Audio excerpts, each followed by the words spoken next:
The Phantom of the Opera, the Angel of Music, the Opera Ghost, and possible Yandere. But what about the Phantom of Fate Grand Order? How well does he compare to his literary counterpart? And what grade would I give his depiction? Let's find out. Phantom is an assassin class servant, and I don't know about this. This is one of those tough cases, like with Fran, where I'm not really sure what class would even fit the Phantom. The man is a reclusive singer cursed with a hideous face and mental instability, but is otherwise a regular guy. Now, there are a large number of different versions of the Phantom, with some depicting him as a homicidal maniac, while others are more sympathetic. Since we do have other serial killers in the assassin class, notably Jack and Carmilla, I guess that might make it okay for Phantom to be one too. He could also potentially be a berserker though, which is what he is during the Shinjuku Singularity. More on that later. Getting into his character design, the Phantom has a rather interesting appearance depending upon what ascension form he is in. Now, the original Phantom of the Opera's face in Gaston Leroux's novel is described as him being born with a skull-like face, lacking a nose, and eyes sunken deep into his head.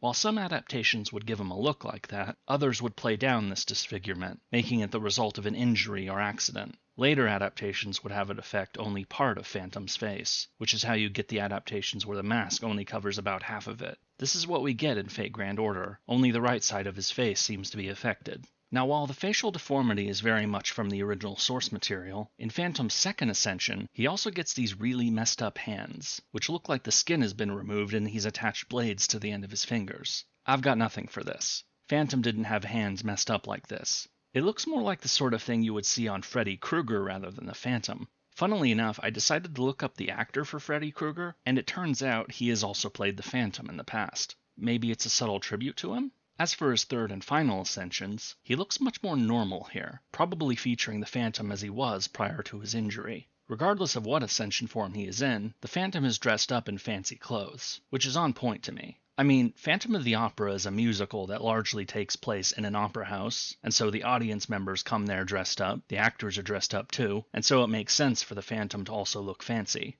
Overall, this is a very solid design.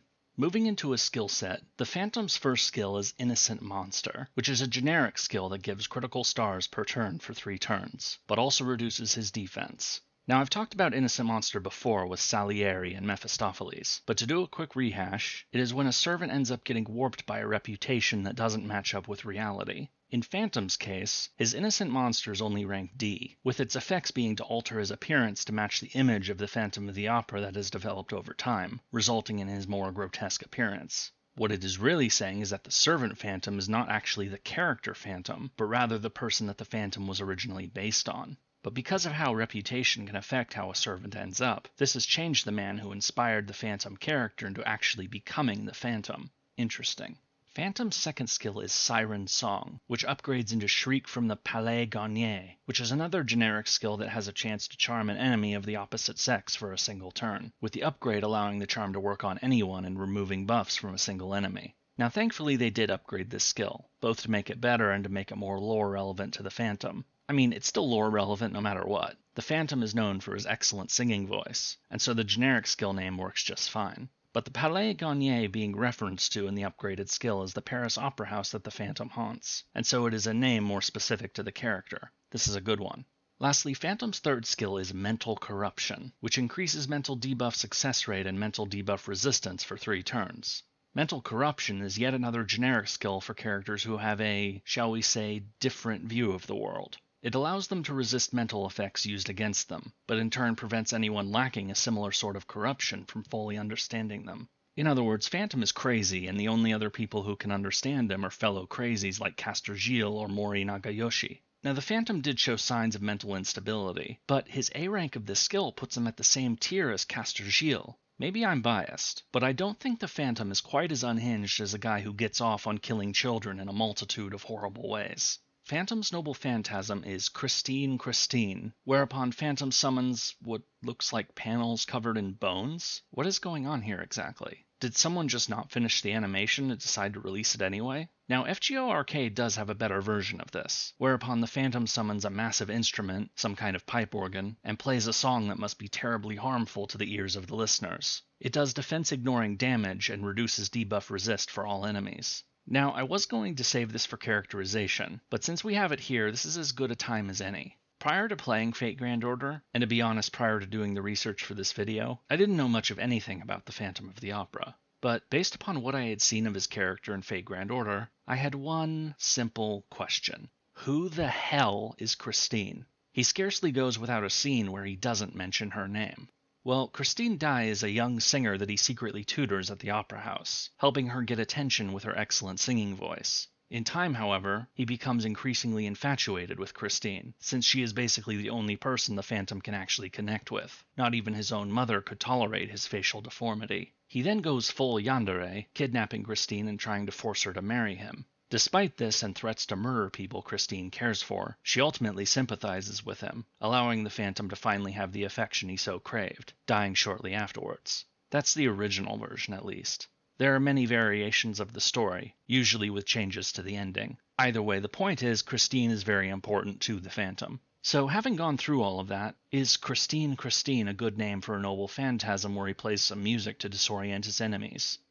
Sure. Both Christine and music are important to the character after all, and coming up with an MP for the Phantom is hard. The designers gave us what they could come up with. Phantom's craft essence is Impure Death Mask, which features Phantom's infamous mask. Now, the connection the mask has to the character is obvious. As far as lore goes, this is one of those super obvious Bond CE choices, like how Dantes got Chateau d'If. What's interesting here, though, is the text, where the Phantom muses about this mask, noting that he has never worn a mask before. We have already talked about how the Phantom has the skill Innocent Monster, hinting that our Phantom is not actually the character Phantom, but the man he was based off of. Perhaps this is his way of further telling us that. Either way, great choice. Moving into Phantom's characterization, his first appearance in story is in the Orléans Singularity, though this is hardly worth mentioning. He shows up fairly early on in the story as one of Jean Alter's servants, is fought, and then beaten. His appearance here is so short that he doesn't even have time to mention Christine. A much more notable story appearance is in the Shinjuku Singularity, where Phantom becomes the Berserker of Shinjuku, and he is joined by Christine, a wraith fused into one of those dolls, which seems to have driven her insane.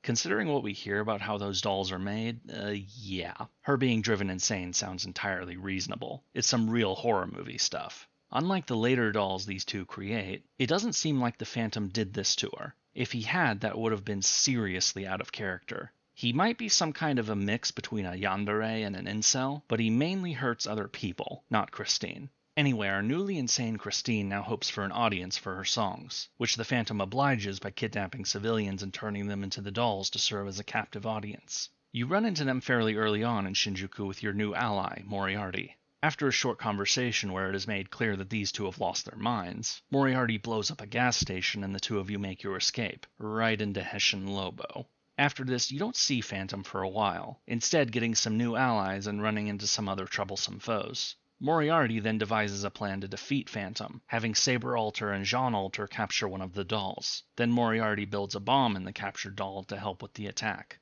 Once the bomb is set off, you charge in to attack Phantom and Christine, defeating them. It is here that you learn more about their circumstances, that Christine was summoned without her body, and so ended up in that doll. Distraught over this, Phantom sought to assist her as much as he could, even if he recognized that what they were doing was seriously evil. But as Phantom starts to talk more about the other enemy servants in Shinjuku, he gets blown up by Emiya Alter. Kaboom.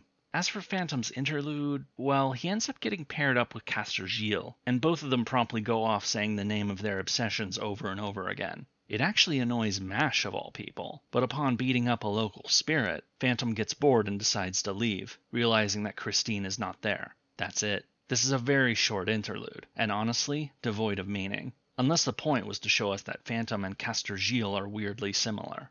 So having looked at all of this, how is Phantom's characterization? Well, honestly, it's bad. Sure, you do get bits where he speaks in a mysterious way, and you do hear much about his interest in Christine, but what else is there? His depiction seems centered around his obsession, and while he certainly was obsessed with Christine, it grew out of his miserable existence thanks to his deformity. We don't get any additional information about why he is an innocent monster. You only get that information from his profile. I didn't even know that the Phantom himself was supposed to be an excellent singer until actually looking up the original Phantom character. So suffice to say, his character depiction is a major failure. And now for the verdict. What grade would I give Phantom of the Opera's depiction in Fate Grand Order? Well, it's not very good. His character design is probably the best thing about him. He very much looks the part. Other than that though, aside from some links to the original like his obsession with Christine, it would be hard to tell that this even is the Phantom. I get the impression that they made the character, then somewhere along in the process they stopped caring, and so just went with what they had. Maybe that's too harsh. I don't like bashing people partaking in the creative process, especially now that I find myself on the creator side of it with these videos. Still, the simple truth is that the connections between the servant phantom and the character phantom are really weak. And so for a final grade, I'm going to give the Phantom of the Opera, the Angel of Music, an F.